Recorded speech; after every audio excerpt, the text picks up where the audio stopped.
In this video, I'm going to show you how to change your age inside your TikTok app. If you find this video helpful, please drop a like and subscribe. In saying that, let's just jump straight into the video. All right, so go ahead and open up your TikTok app as you normally would, and then you want to scroll down and click onto your profile. Once you're inside your profile page, you want to look for the hamburger looking icon, top right hand corner.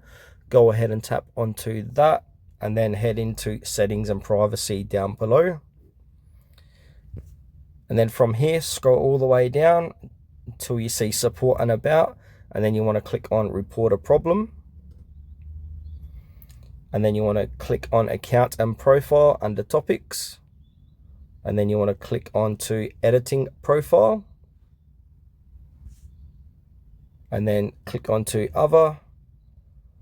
Scroll down and then click on to need more help. Then you'll get to the TikTok help desk. And now from here, because I've already been through this, so click on, so once you're here, type in something along the lines, hello, I need help changing my TikTok age. Can you please assist me with this issue?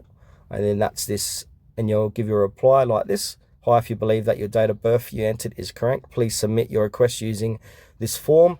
When you report, please follow these steps. So you want to click onto general account inquiry and then choose age verification, then give them a detailed description of your question. So I'll do this for you now. So click onto that, and then general account inquiry category. You want to click onto age verification and then put in the email address you use for your TikTok account and also your username. And then from here, where it says additional details, just say, hey, I would like to change my TikTok age. Can you please assist me with that? And if we scroll down, click onto I ensure to the best of my ability. So tick these two check boxes and then click on submit, and then wait, a few hours or up to a day for TikTok to get back to you and help you change your age.